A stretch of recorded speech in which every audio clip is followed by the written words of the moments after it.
In the beginning of the movie, there is a scene in space where signals of audio tracks from every broadcast ever made in human history travels outwards from Earth at such a high speed, passing through Mars, Jupiter, Saturn, and all the other planets, leaving our solar system. The travel continues, going through the pillars of creation in the Eagle Nebula and out of our galaxy, the Milky Way. As we continue to see it move through a cluster of galaxies, and it finally comes back through the iris of a young girl named Ellie Arroway, who is on a ham radio, looking to make contact reciting the letters CQ, meaning seek you, in her bedroom. Ellie is a curious girl who has a gift for science and is encouraged by her father to pursue her curiosity. She communicates with people in distant places on her ham radio. Ellie makes contact with someone in Pensacola, Florida, being her farthest one yet, at over 1,000 miles from where she lives. Years go by, and Ellie is now a promising astrophysicist, doing her research in a project called SETI, searching for an extraterrestrial intelligence institute at Arecibo in Puerto Rico. Her co-worker is another brilliant physicist named Kent Clark, who is unfortunately blind but has an exceptional hearing. Ellie meets Palmer Joss, who is a writer but also a spiritual advisor. He tells her he's her to interview David Drumlin, head of the Natural Science Foundation. He gifts her a toy compass from his Cracker Jack box and invites her to dinner. Ellie respectfully declines, but helps him get his interview by telling him when he can find Dr. Drumlin.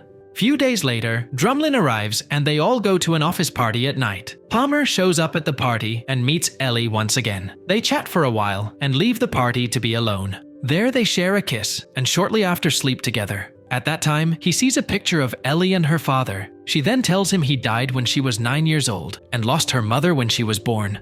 Palmer wants to get close to her, but Ellie is only focused on her search for an intelligent life out in space. The next day, Kent informs her that Drumlin is pulling the funding for their research. Furious, Ellie drives down to Drumlin and confronts him. He doesn't believe in their research and rather thinks it's nonsense. Without government funding, Ellie and her team look for private companies to fund their project. After 18 months of searching, a private company owned by a billionaire investor by the name of S.R. Haddon comes to the rescue. With Haddon's funding, Ellie manages to have access to the VLA, a very large array in New Mexico, a facility with 27 large radio antenna dishes. 4 years go by and Ellie's research is still with no results. Even though the project is privately funded by Haddon Industries, the VLA still belongs to the government, and Drumlin manages to convince the scientific community stating it's a waste of resources.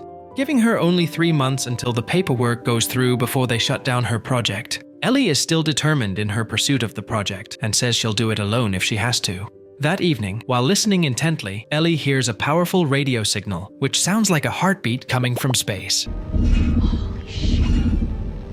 She informs her team about it, and they analyze the signal. Shortly after, it begins to transmit a prime number pattern. They shortly find out the signal is emanating from the star Vega. Afterwards, they send out the information into parts of the world for others to confirm the discovery as well. Soon, the news spreads like wildfire and the government gets involved. Their research facility soon gets flooded with reporters trying to get a story. Drumlin presents himself, taking credit for Ellie's work. Michael Kitts, the president's national security advisor, pressures Ellie by saying she might compromise the national security of the country with her discovery. Ellie explains that the message is transmitted in pulses equaling prime numbers, further stating that mathematics is a universal language, thus proving the message was not meant strictly for the United States. Moments later, another signal appears, and this time being a TV transmission. After decoding the transmission, they discover a video of Adolf Hitler. You're not gonna believe this. The video is from the 1936 Olympics, which was the first TV broadcast in history. Upon seeing this, Kitts immediately informs the president. While Ellie is attending a press conference held by the president, the research team yet uncover another massive amount of data from the Hitler video. The discovery reaches the media and becomes the breaking news of every news station around the world. At the same time, huge crowds of people, believers and non-believers, descend on the VLA compound in New Mexico, trying to witness the discovery themselves. Some come for support, while others, like a religious zealot named Joseph, have come to condemn Ellie and the others, preaching against science and claiming that God exists in Vega. Ellie is given the authority over deciphering the data for the time being. Few months later, they still haven't deciphered the code, with a problem that the edges of the pages of data do not seem to line up perfectly. Ellie soon gets the answer she is craving from Haddon himself, who arranges a meeting with her by hacking into her computer. Ellie gets in a private jet, where Haddon is waiting for her. Haddon reveals he is the one funding her project, and that he chose her for a reason. He explains that she and her team have been trying to decipher the pages in only 2 dimensions, and shows her the 3-dimensional representation, which makes the pages fit perfectly. With that, Ellie is able to find the primer, or the key to decoding the alien's message. Upon doing that, she discovers what appears to be a blueprint for a machine. She presents this to Kitz and his assistant and speculates it could be a form of transportation. But contrary to her theories, Kitz strongly feels it could be a weapon of some kind in order to destroy humanity, and insists that these alien life forms would be hostile to mankind. The decryption team then uncovers a section of the data showing an illustration of a human figure inside a geometric structure of some kind. Thus, this proves Ellie's assumption in being a transportation method designed to take a single human occupant into space, presumably to the star Vega. The construction of this machinery is estimated to be more than $1/3 trillion, making it the most expensive single project in human history. The president has gone international to spread the risk and cost of the machine, with a number of countries vying in the project. A group of international selectors are formed to choose 10 candidates for the mission, but being only one of them to go. Ellie is among the candidates but is surprised when Drumlin resigns his position to be in the race to take the mission. Ellie, now on top, appears before the international selectors for questioning. As it turns out, Palmer is one of the selectors, and as the query is about to end, asks Ellie if she believes in God to cripple her chances of being selected. Ellie, stunned, tries to answer the question indirectly by saying it's not relevant to the project. But almost all the population of human beings believes in a creator, causing her to lose the opportunity. Instead, Drumlin is chosen, who then gives a passionate speech, using God in his closing remarks. Ellie feels betrayed by Palmer, who states that he couldn't choose someone who thinks 95% of the world population is delusional for believing in a creator being. Ellie replies angrily that she told the truth, while Drumlin just said what they wanted to hear and give him back the compass he gifted her the day they met. After 4 years, the construction of the machine is completed. Situated at Cape Canaveral, its first test run is televised on all major news networks. While Drumlin supervises testing of the machine, Ellie is allowed to be part of the test's control team. The testing is going well without a problem until Joseph, the preacher from earlier protesting the scientists, is spotted on the security cameras in the machine's gantry by Ellie. He's wearing a stolen technician's uniform. Upon seeing this, Ellie quickly informs her superior there's been a security breach. After alarming Drumlin about the situation, he and a number of men try to subdue Joseph. Unfortunately, he detonates the explosives, blowing up the machine and everyone else around it, including Drumlin. Afterwards, Ellie returns to the VLA, saddened by the fact that her research and all her hard work to make contact with the intelligent alien life is gone forever. When she gets to her house, she is surprised to find a satellite uplink inside her apartment. The uplink connects her to the MIR space station, where SR Haddon lives now. The low oxygen, zero gravity environment keeps his cancer from eating him alive.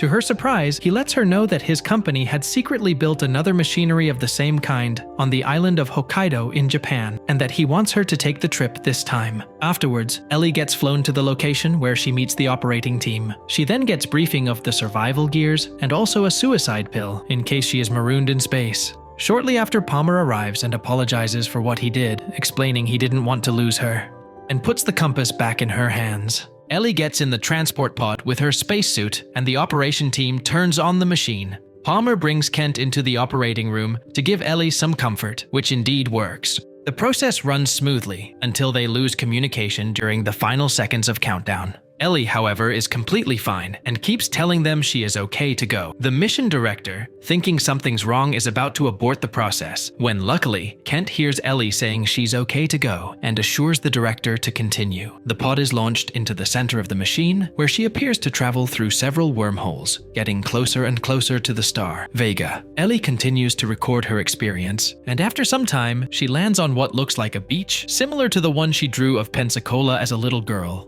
Suddenly, she notices a shimmering image moving towards her. When it finally approaches her, she is shocked to see that it's her father. But she soon realizes that everything she sees around her, the beach and the image of her father, is not real, but the manifestation of her thoughts and memories taken from her mind by the alien, who has taken the image of her father. The alien states that while examining her memories, he found that humans are capable of such beautiful dreams and nightmares, and that they feel lost and alone. He assures her they're not alone, and in all their search, the only thing making them bear the emptiness is finding each other, and tells her she has to go back now. However, Ellie says other people need to see what she is witnessing. The alien replies, "This is the way it's been done for billions of years," and lastly, quotes her late father before sending her back by saying this is just the first step, and to take small moves. Momentarily, the pod lands in the netting at the bottom of the machine. The mission director ensures she is safe and tells her there's been a malfunction, but Ellie is confused and asks how long she's been gone. He then tells her the pod just simply dropped straight through the machine into the net. You didn't go anywhere. Confirming through footage from a number of cameras. She insists she's been recording for 18 hours, but they showed her it only recorded static. Afterwards, Kitts announces his resignation as the National Security Advisor and holds an inquiry for Ellie to find out what exactly happened. During which, Kitts states the Enter event was a hoax planned by none other than the wealthy billionaire S.R. Haddon, who had passed away from cancer recently. He further explains that Haddon could have been the one who sent the radio signal, creating all these illusions of an alien life in outer space. But Ellie stands by her belief that she did in fact travel to Vega and experienced something that cannot be explained, but wishes she could share it with anyone. The hearing ends, and Palmer accompanies Ellie. Outside the Capitol building in Washington are a large number of people in support of Ellie's belief. As they get into a car, a reporter asks Palmer of his belief, to which he replies that they both share the same goal, being the pursuit of truth, and so he says he believes her. Meanwhile, Kitts and Constantine are having a discussion about the investigation committee's findings regarding Ellie's mission. She asks him if he read the report, and he simply says he flipped through it. Then Constantine explains how he overlooked the section on Ellie's video unit, and says she discovered that it actually recorded 18 hours of static. It recorded approximately 18 hours of it. Proving that Ellie in fact had been recording for 18 hours, when for them, it was just a few seconds. 18 months later, Ellie is giving a group of students a tour of the VLA facility. She explains how they're building more dishes in order to hear farther into space than anyone has ever heard before. In the ending scene, Ellie sits alone when the day passes into the night, and she gazes at the stars above.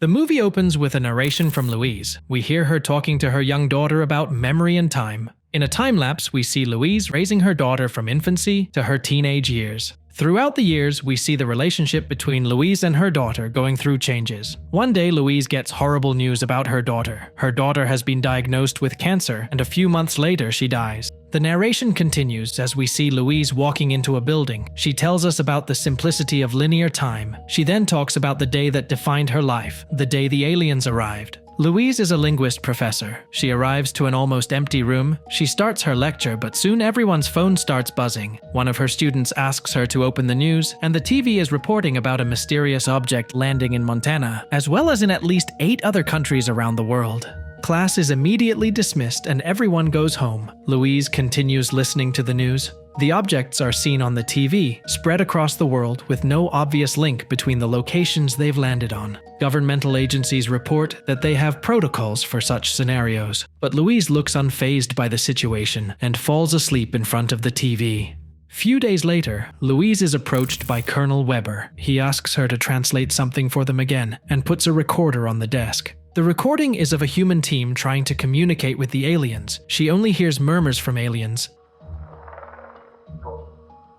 so she asks him to take her to the aliens so she can figure out what they are saying. Weber initially refuses, but later that night, Louise is taken to Montana with a physics professor named Ian. As they arrive, Louise looks through the window and sees a giant UFO in the distance. Louise and Ian are then taken to the control room where links with the other 12 countries have been established. They learn from the Australian leader that they only have 2 hours in the vessel before the air becomes toxic. Later, the two wear hazmat suits and are transported to the alien ship. The gravity is completely different inside of the ship, and as they start walking up, Louise starts feeling sick, so the colonel pushes her in. The team moves toward the window opening to start the communication. Suddenly, the aliens arrive at the window. There is a strange sound coming from their side, but Louise can't figure out what it is. The team returns without any concrete results. Weber is disappointed and tells her that if she doesn't make any breakthrough, she will be sent back. The team also learns that no one else has made any breakthrough, so she decides to go back in, but this time she brings in a whiteboard with her.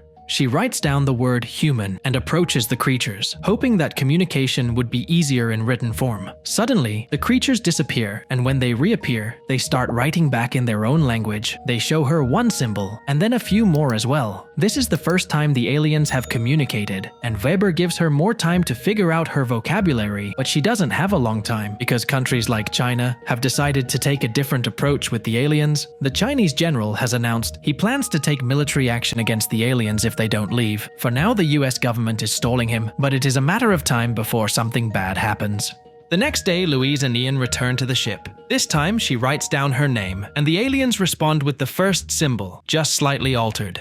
Louise then takes off her hazmat suit, saying they need to see her. As she approaches the window, so do the aliens. She then touches the window, and the alien does the same, so she shows them her name again, and one of them gives her a new symbol. Seeing her progress, Ian also takes off his suit and introduces himself. Ian. In return, the aliens give them 2 more symbols, which Louise thinks are their names. After she returns to camp, Louise is scolded for risking her life by taking off her suit, but after taking some tests, both her and Ian are declared not contaminated. Few months go by and we learn about what humans have learned in another narration. We learn that the alien ships don't emit any waste, gas, radiation, sound, or light. Also, if the ships are communicating, there is no way to detect it using human technologies. We also see that Louise is the only person making progress with communication with the aliens. It takes Louise a month to form a reply to a simple sentence the aliens write, so getting to the complex question about the purpose of them being on Earth would take more time. Meanwhile, the world is going insane. The news are reporting violent riots and massive protests as a leaked picture of the aliens goes viral. Louise has also been having weird memories of a child that she doesn't know. The girl is showing her some drawings she's made and they're talking about Louise's divorce. Ian asks her if she's okay, but she can't explain what's wrong. Louise has never been married or had a child, so she doesn't know what to make of these vivid memories. Ian tells her that learning another language changes the way you think, and he is curious if Louise has started dreaming in the alien language. The next day, Louise is approached by Weber, and he asks her to translate a live feed from Chinese General Shang. Shang informs the team that the aliens are offering advanced technology, which his team is decoding. Louise and Ian return to the ship and ask the aliens what the technology is. The aliens respond, and when Louise translates it, says they are offering weapons. This scares everyone, but Louise and Ian try to defend the aliens by saying that they don't fully understand the difference between weapon and tool. Some people are fearing that the aliens are trying to pit humans against each other by giving them advanced weapons, but Louise believes it's just a misunderstanding. Suddenly, China and Russia cut communication with the US, and General Shang calls a meeting with all world leaders to decide what to do with the aliens. Meanwhile, Captain Marks and another soldier are getting ready to go inside the ship, taking a package with them. Once inside, the package is revealed to be a ticking bomb, and just as they are leaving, Louise and Ian return to the ship to ask the aliens what offer weapon means, and they get a symbol back, but as it dissipates, one of the aliens starts tapping on the window. The alien then puts his tentacle on the barrier, and Louise thinks it wants her to write on it, and the moment she touches the barrier, visions of the child start flooding her mind again. The alien then shows her how to write in their language, but the bomb is ticking down fast. As it counts down to 0, one of the alien escapes, while the other one pushes Louise and Ian back using his powers, and they are thrown into another room just as the bomb explodes. Louise wakes up in the camp with a concussion. Ian is also okay. The doctor tells her about what happened. She hears alarms outside, and he tells her that they're preparing to evacuate. She thinks they should explain to the aliens what happened, and that as long as the aliens stay, so should they. As long as they stay, we have to stay. Suddenly, a strange noise is heard from the outside. Everyone walks out and sees the ship moving into a different position, but not leaving yet. On the news, it is reported that General Shang has given the aliens 24 hours to leave the country or face destruction. He also urges other countries to join him, and soon after, Sudan and Russia join his cause. Ian is going through the data, and he finally makes a breakthrough. His interpretation is that the data shows only one of 12 pieces. Him and Louise then present the information on a meeting with the colonel and an FBI agent. They tell them that the 12 countries need to work together to get the full picture. One of the guys tell them that the Russians have already killed their top scientist, whose last words was, "Many become one." Suddenly, Louise feels something, and she leaves the room. Ian also follows her, and they find a small ship waiting for her. She gets inside, and she immediately gets transported into the main ship. One of the aliens approaches her, and they start communicating easily when she asks about the other one. It tells her that the other one is dying. She tells him that she's sorry, and tells him that she needs it to send a message to the other 12 sites. The alien only responds by saying to use weapons, but she doesn't understand what that means, and asks what their purpose here is again. The alien tells her that he is here to help mankind, so they can help them back 3,000 years later. Louise is still confused, and asks him how they know what will happen 3,000 years from now. How can you know the future? The alien shows her more visions of her daughter. Louise still doesn't get it, but it is revealed to us that what she sees is what will happen in the future. Louise is then transported back to the ground. She's met by Ian and the Colonel, who tell her that other countries are doing the same as China, and that they are evacuating the camp. Louise continues having visions of her daughter in the future, who asks about her father again. Louise keeps going back and forth between the present in the camp and the future with her daughter. In the future, she opens the book she had written, and in the present, she's looking at the data from the aliens. The book is about the alien language. Louise has visions of herself teaching it in the future and recalls it in the present. Suddenly, she realizes she can read the data. She knows what the weapon is, and she tells Weber that it's actually a gift. The alien language is a gift. She explains that when you really learn the language, you start to think like them in non-linear time, meaning that you can see the future. Weber doesn't believe her, but Louise sees another vision 18 months in the future. Louise is in a party, and she gets approached by General Shang. He tells her the only reason he came was to see her in person. He thanks her for stopping him from starting a war with the aliens. She asks him how she did that, and he reveals to her that she called his private number and changed his mind. Louise says she doesn't know his private number, so he shows it to her. In the present, Louise steals a phone and runs off to call the general. The soldiers on the camp then see the signal, and they are sent to stop her. Louise locks herself in a room and asks Ian to cover for her. Ian then body blocks her, so the soldiers don't shoot her, while she calls Shang and tells him his wife's dying words. I will never forget what you said. You told me my wife's dying words. Which was, in war, there are no winners, only widows. Later in the news is reporting on an emergency press conference held by General Shang. He announces that China is standing down. We then see the alien ships from around the world leaving Earth and disappearing. Sometime later, Ian and Louise get married and have a daughter named Hannah. As the movie ends, Louise tells us that she knows her daughter will die of cancer in the future, but she still decides to have her and cherish every moment with her. Thanks for watching our movie recaps. We've got something special for film fans, a curated selection of top-tier gear for an ultimate home movie experience. Click the link in the description to browse our selections on our website.